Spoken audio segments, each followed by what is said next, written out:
29 iyun və 24 iyul başlıqdan da gördüyünüz kimi Merkuri retrosunun vaxtıdır. Bunun qısa versiyonunu əslində mən əvvəlki videomda qoymuşam. Ona da baxa bilərsiniz. Bütün bürcləri və genel ümumi təsirlərin hamısını insanlara qlobal olaraq, çünki bu retrolar qlobal olaraq insanlara təsir eləyir. Bunları hamısını tək-tək videoda danışmışam. Onu da baxa bilərsiniz. İndi isə sevgili Qoç bürcləri, sizi Merkuri retrosunda nələr gözləyir? Və yenə təkrar eləyim. Merkuri retrosu geriləmə anlayışını verir.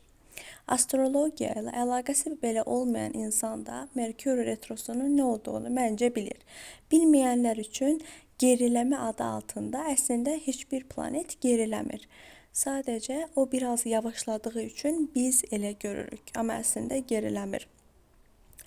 Və biraz insanlara təsiri yüksək olan, gedənləri geri getirməyən, amma bitənləri də artıq son qoyulan nə varsa da anidən onu rasta çıxaran bir vəziyyətdir. Yəni ümumi olaraq deyirəm. İndi isə Qoç bürclərini necə təsir edəcək? Bundan danışaq.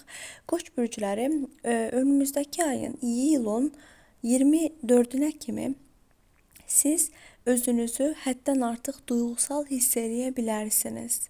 Ən çox da ay bürcü Qoç olanlar üçün bu keçərlidir. Təbii ki, öz burcunuzda Qoç olmalıdır. Eyni zamanda beyniniz həddindən artıq çox qarışıq ola bilər. Qarışıq mövzularda ola bilərsiniz. Bir dediyinizi tutmaya bilər. Dedikləriniz və etdikləriniz bir-biri ilə uyuşmuyor ola bilər sevgili Qoç bürcləri. Və məntiqlə hərəkət eləyim dərkən bir anda keçmişə gedə bilərsiniz. Yəni bəlkə başınıza bir iş gəldi və yaxud yeni biri ilə tanışdınız. Ümumiyyətlə mən Merkuri retrolarında insanların yeni işə girmələrini, yeni insanla tanışmalarını və yeni işlərə başlamalarını çox da düzgün görmürəm. Çünki biraz aldadıcı bir sendromdur bu Merkuri retrosu. Buna görə keçmişdən gələn insanlarla ola bilər. Qoç bürcləri ümumən belədir, ümumiyyətlə. Yəni insanları bağışlaya bilərsiniz. Onlar sizə adım atarkən siz də adım ata bilərsiniz. Amma çalışın bu retro bitənə kimi yeni münasibətlərdən, yeni texnoloji alətlər almaqdan qaçının, televizor, telefon, hər nə isə. Və əvvəlki qırğınlıqlarınız yadınıza düşə bilər. Məsələn, normal oturmusunuz və keyfiniz həddən artıq yerindədir. Gəzirsiniz və yaxud ailənizləsiz, dostlarınızlasız, keyfinizin tam rahat olduğu bir andasınız və bir anda heç nə olmadan, tamamilə təmənnasız bir anda vaxtı ilə kimisə sizin qəlbinizi qırması və hisslərinizlə oynaması kimi və s. bunun kim olduğu fərq eləməz. Bu ağlınıza gələ bilər sevgili Qoç bürclərim. Və həddən artıq səbirsizlik hissinə qapıla bilərsiniz.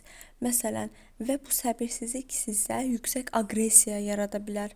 Məsələn, işə başvurmuşam, cavab gözləyirəm, amma gəlmir.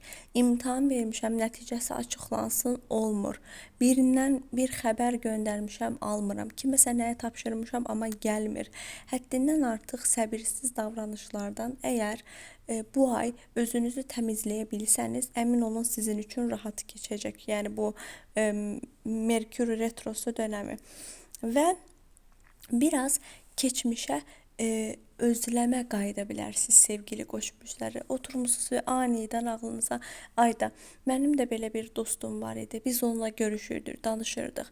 Və yaxud əvvəlcə mənim həyatımda olan bir partnerim, əvvəlki dostum, məktəb illərim, universitet həyatım, əvvəlki iş ortamım və s. kimi mövzular ağlınıza gələ bilər və siz dərin nostaljik anılarınıza geri dönə bilərsiniz. Və bu kimi keçmişə dair mövzular, keçmişə keçmişə dair danışıqlıqlar, keçmişə dair qırğınlıqlar, keçmişə dair gülüşlər və düşüncələr sizin zehninizi bu retro dövründə əmin olun ki, məşğul edəcəkdir. Və bundan əlavə olaraq siz qorxularınızla nə bahasına olursa olsun üzləşəcəksiniz retro dövründə. Yəni özünüzə sual verəcəksiniz. Mən harda səhv elədim? Niyə səhv elədim? Məni buna nə vadar elədi və s. kimi mövzuları düşünəcəksiniz. Əgər cavabı səbirlə gözləyib qoyun günlərlə düşünün, amma yetər ki səbirli olun. Cavabı səbrin sonunda tapa biləcəksiniz. Və ilişkilərinizdə geri dönüşlər ola bilər.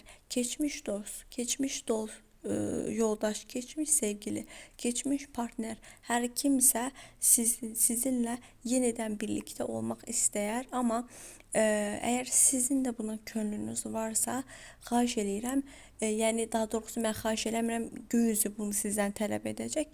Əvvəlki mövzularınızı düşünün. Nəyə görə ayrılmışdınız?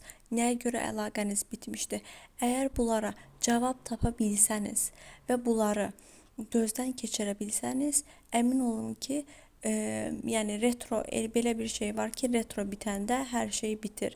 Əgər hər şeyi gözdən keçirsəniz, sizin üçün hər şey daha yaxşı olacaq. Qoç bürcləri, videom bura kimi idi. Bəyənib like verməyi unutmayın. Sağ olun, salamat qalın və özünüzə yaxşı baxın.